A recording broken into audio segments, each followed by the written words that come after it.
여러분 안녕하십니까, 김진성입니다. 오늘은 6월 28일 수요일이고요. 지금 10시 12분입니다. 지금 코스피는 어제 뉴욕이 올라서 오를 줄 알았는데 안 오르네요. 2577이고 원달러도 1300원 정도, 어제하고 비슷하고 그렇습니다. 그래서 오늘은 그 제목을 빅테크 조정 받나. 사실은 어저께 나스닥하고 S&P가 한 이틀 빠진 거, 금요일하고 월요일 거 빠진 거 다시 다 올라갔는데, 최근에 미국장이 조정 받는 거 아니냐. 사실 국내 장도 약간 조정은 받았잖아요. 어느 정도 내려오니까 이게 본격적인 조정 아니냐, 조정 받는 거 아닌가 이런 얘기하고, 특히 빅테크 조정 받는 거 아닌가 이런 얘기 하는데, 글쎄요, 제 생각에는 꼭 그런 것 같지는 않고요. 빅테크가 조정을 받으려면 뭐 때문에 받을까요? 사실은 경기 침체 우려 때문에 받는 거잖아요. 그런 얘기 잠깐 말씀드려 보겠습니다. 그래서 여러분들 이 얘기 들었죠? 매그니피션트 7? 그래가지고 그 빅테크 7개 얘기하는데, 이거 되게 재밌는 게요. 이런 말 나오기 전에 제가 빅테크 중에 7개가 중요하다고 제가 사실 얘기했었는데, 빅테크 7개라고 제가 얘기한 다음에 이 사람들이 얘기했는데 종목이 똑같습니다. 애플, 구글, 아마존, 마이크로소프트, 메타, 엔비디아, 테슬라고요. 이 7개가 올해 S&P 오른 거에 80%에서 90%의 목이래요. 그러니까 이 7개 빼면은 나머지는 거의 안 오른 거죠. 그러니까 이 7개 주식이 올해 S&P 지수를 다 올렸다. S&P 지수 상승의 80%, 90%니까 나스닥은 더 되는 거죠. 나스닥 100은 더 많고, 그 다음에 이 관련돼서는 이제 AI 열풍에 대해서 예상치 못한 강세를 이끌었다. 이걸 골드만삭스가 얘기했던 것 같아요. AI에 관련돼서는 예상치 못했는데 AI 관련된 거는 시장에 긍정적인 영향을 줄 것 같다. 그런 얘기를 했었고요. 사실 이 얘기 나오기 전에, 이 7개 빅테크 얘기하기 전에 저도 많이 얘기했고, 시장에서 생각한 게, 그러니까 AI 나오기 전에 한 게, 빅테크가 차별화될 것이다. 고금리가 지속이 된다면, 스테이 롱거 한다면 빅테크가 생산성 향상에 기여할 것이고, 그리고 이 빅테크들이 그 생산성 향상만 하는 게 아니라 글로벌한 상품도 보유하고 있는 거 아니냐. 그러니까 오를 것 같다. 그런 예상이 있는데 거기에 AI 열풍이 한꺼번에 들어온 거죠. 좀 그랬다고 봐야 되고요. 제가 오늘 빅테크 조정받나 이런 생각이니까요. 제가 빅테크 진짜 조정받는지 제가 한번 틀어볼게요. 지금 애플인데요. 이게 지금 금년치인데, 이 그림 보면은 이게 조정받는 거 맞습니까? 저는 이게 무슨 조정인지 잘 모르겠고요. 이건 조정이, 애플은 전혀 그냥 올라가고만 있지, 이거 한 달짜리고요. 조정받는 것 같지 않아요. 이걸 보고 조정받는다고 얘기하는 사람은 없을 것 같고. 그러면 하나씩 해볼게요.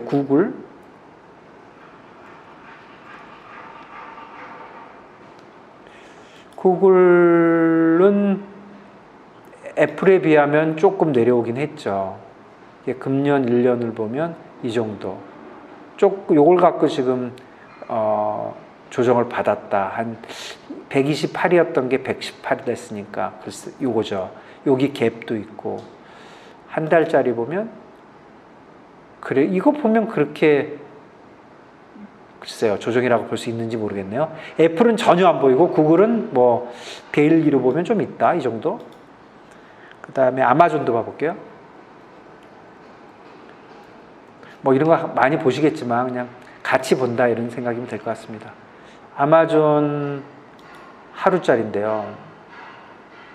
이거 보고 조정이라고 얘기합니까? 저는 전혀 저는 차트 잘 볼 줄 모르지만 이걸 보고 조정이라고 얘기할 수는 없죠. 한 달짜리 차트도 전혀. 아마존은 조정이라고 얘기할 수 없고, 전혀. 그러니까 애플하고 아마존은 조정이라고 얘기할 수 없다, 이렇게 생각이 되고요. 마이크로소프트 하루짜리로 다시 볼게요. 약간 조정처럼 보이긴 하네요. 그런데 350불이 334불. 별로 빠진 것 같지도 않고, 글쎄요, 좀 빠졌는 거예요. 별로 빠지지 않았고, 한 달짜리로 볼게요. 이걸 보고 조정이라고 얘기하면 굉장히 어려운 것 같고, 오히려 이게 좀 타피시하다. 이 위에가 걸려 있으니까 이게 굉장히 높아 보여. 박스권에 걸린 거 아니야? 이 정도 생각이 됩니다. 마이크로소프트는 그래도 조금 조정의 낌새는 있지만 이걸 보고 조정이라고 얘기하기는 좀 어려울 것 같고요. 제 생각이에요. 엔비디아 볼게요. 엔비디아는 글쎄요. 엔비디아 무시무시하긴 하네요. 엔비디아는 금년치를 보면은 어떻게 보십니까? 엔비디아는 이 중간에 그때 한번 그 실적 발표할 때 이렇게 오른 거니까 글쎄요. 요거는 약간 뭐 조정이 있다고 하지만 워낙 볼러타일하게 움직였으니까 월로 보면은 이것도 조정이라고 보긴 좀 어렵죠. 저도 뭐 조정이라고 생각하지 않습니다. 테슬라도 한번 볼게요.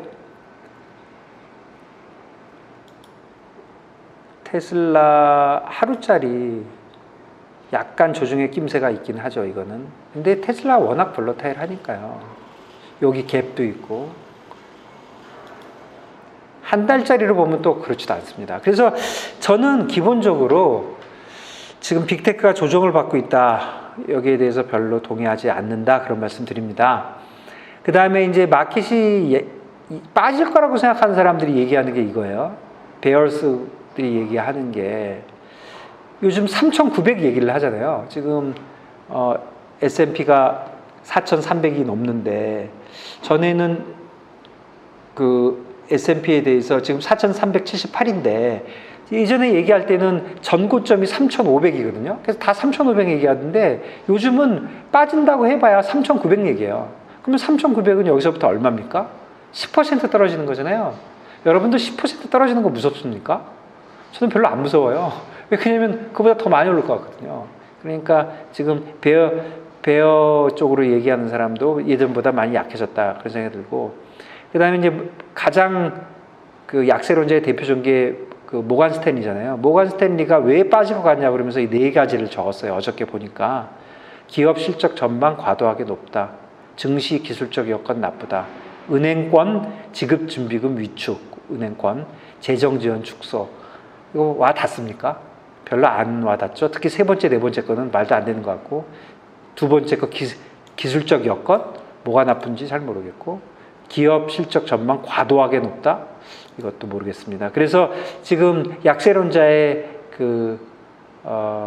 논리가 좀 약해 보인다. 제 생각은 그렇습니다. 또 한 가지, 시장이 아직도 숏인지, 제가 시장이 숏이다 이런 말씀 계속 드리고 있잖아요. 근데 아직도 숏인 것 같습니다. 펀드 매니저들은 아직도 평균 이하 주식 포트폴리오고요. 최근에 좀 늘었다고 하지만 스페큘레이터들은 계속 숏이 유지되고 있는 것 같고요. 오늘 뉴스 보니까 JP가 얘기했는데 옵션 트레이더들은 롱 감마를 좀 정리한다고 합니다. 무슨 뜻이냐면 롱 감마라는 게 변동성이 클 것 같다는 거거든요. 그럼 변동성이 크면 돈을 버는 거거든요. 근데 그럴 것 같지 않아가지고 팔고 있다. 그래서 요즘 빅스 변동성이 그렇게 높지 않다. 뭐 그런 얘기 나오는 걸로 봐서 스페큘레이터들은 옵션 트레이더들은 모르지만 기본적으로는 숏이 유지되고 있는 것 같고, 다만 개인들은 돌아서는 것 같습니다. 개인들은 돌아서는 초입이거나 아니면 이미 상당히 돌아서고 있거나 결국은 포모가 된 거죠. 오르니까 뭐 매에 장사가 없다 그러잖아요. 장사가 없는 겁니다. 지금 약간 그런 분위기고요. 그렇지만 아직도 시장은 숏이다. 저는 그렇게 생각하고요. 그래서 조정이라는 거에 제가 물음표를 붙였는데 주식시장이 약세라는 거에도 물음표를 붙였고, 주식시장이 약세가 된다는 거에 진짜 유일하고도 강력한 아규먼트는 딱 한 개입니다. 경기 침체입니다. 경기 침체가 와서 기업 실적이 악화되는 건데, 제가 또 하나 퀘션이 있습니다. 경기 침체가 와서 기업 실적이 악화가 될 때 빅테크도 다 그럴까? 안 그럴 수도 있다 하는 게 제 생각입니다. 그 다음에 또 하나 주식시장의 약세는 AI 버블의 초입이다. 이런 얘기 하는데, 진짜 AI 버블의 초입이라고 하면 주식이 오르겠죠? 버블이 뭡니까?